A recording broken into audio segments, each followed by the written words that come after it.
Okay guys, right now this base for Sparky's terrarium is sitting on sawhorses, and we got a big mess. And LP said this isn't going to take long, but let me tell you, it's going to take long. Any project you think is not going to take long, it usually takes long.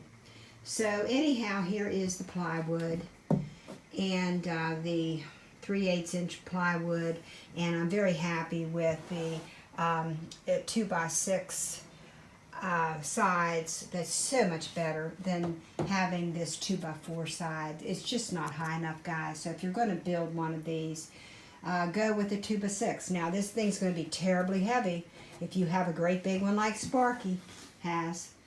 Anyhow, I tried to help LP, and I was so out of breath, and he told me what awful shape I was in.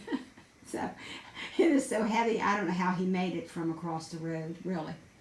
But see, he's eating whole food, plant-based, and he's 74 years old, and he lifted this thing, a 3 foot by 7, what did he say, 7.7 feet 6 inches, whatever it was now.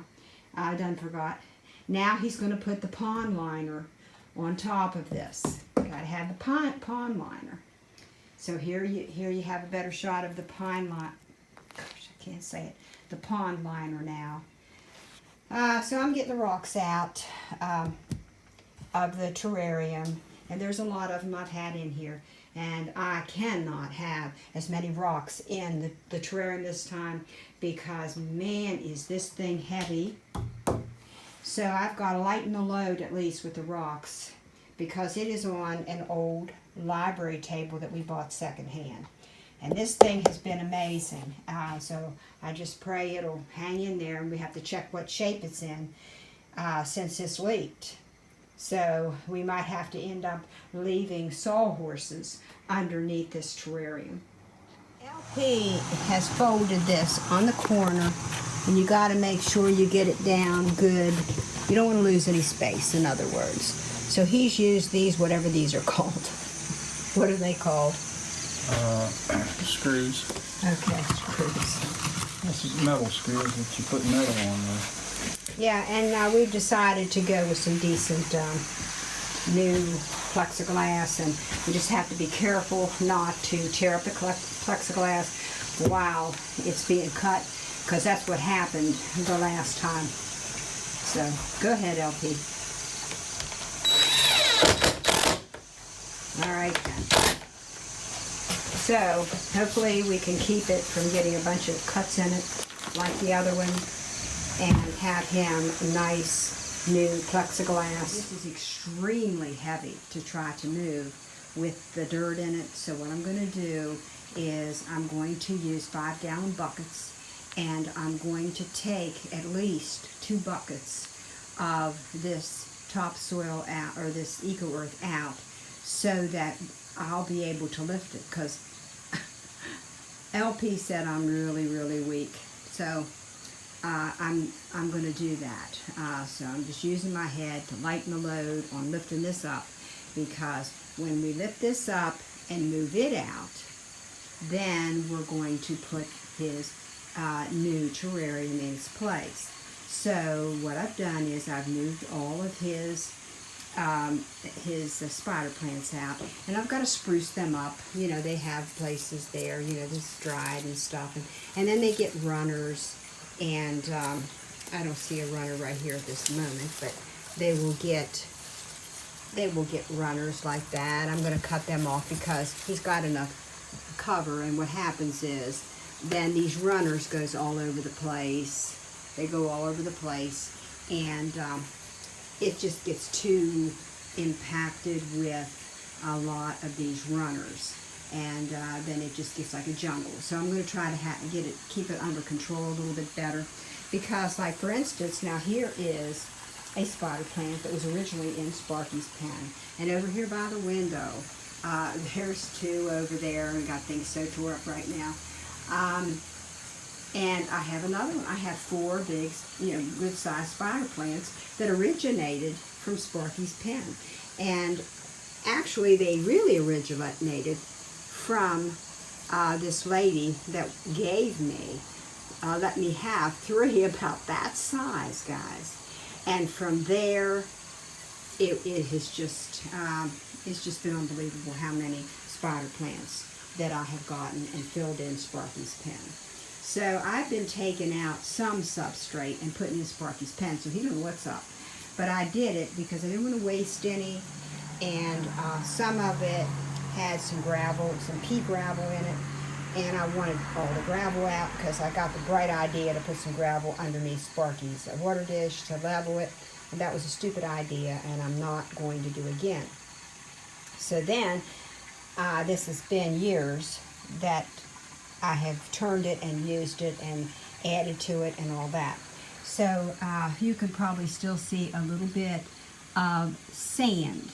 People were saying, oh, add sand, you know. Well, don't, in my view, because it just takes a long time for it to go away, and it ends up in the water dish, the sand, and I just do not think that any sand is a good idea. I think the Eco Earth and the dried maple leaves can't be beat. And also, if you want to add some of the coconut bark, it's the husk of the coconut and the little roly-polies. They don't know what to think because there's no sides now, and some of them are escaping. And as I find them, I scoop them up and throw them outside, because see, they do not realize that I'm not trying to hurt them. I'm just trying to get this stuff moved over. And there's some very tiny little roly-polies navigating, wondering where everything went. So they seem to be able to survive. There's an old piece of cuddle bone.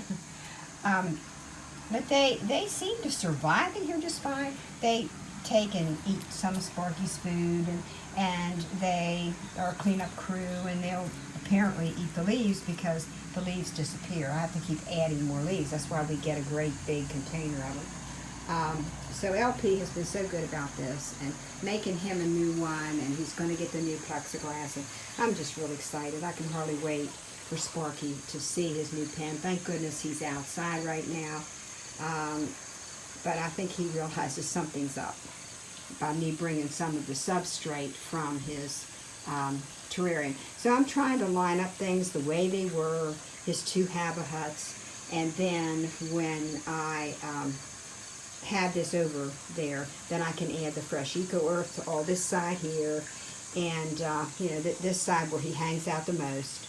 And I'm just excited. It's going to give him more room because we don't have the what's it called, terracotta tiles along the side. Try to build it up. Now we got a nice high side. I'm very excited, guys. And so this all worked out well, the sides, the corners. I'm just really happy. And LP's going to get the plexiglass if they're open. This is 1/2-inch fiberboard, and I hate this stuff with a passion. But the thing is, even the plywood would have had this happen eventually. Just take a look at this, guys. The rubber leaked. I can see a hole right there. I believe, yes, I can see a hole. There's one right there. So when I would go to water, then it would go right through onto the table. So I'm worried about the table. Heaven only knows what shape the table's in, but you can see what's taking place here. It's this crappy stuff that I hate so much has fallen apart, but so would the what's this called? Plywood. The plywood. I couldn't think. So would the plywood have. So would the plywood would have, because of the hole in the rubber. So guys, make sure you use thicker rubber. You don't know the thickness of that other rubber, right? No. Yeah, you just have to use a thicker rubber. That would have helped. But eventually things deteriorate, even if we would have used thicker. So, all right, LP. Thank you.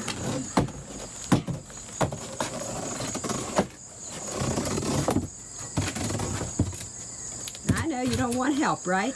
That's right. Because you're a vegan. A vegan. I'll get that right. A vegan. Heading on 2 years, guys. October.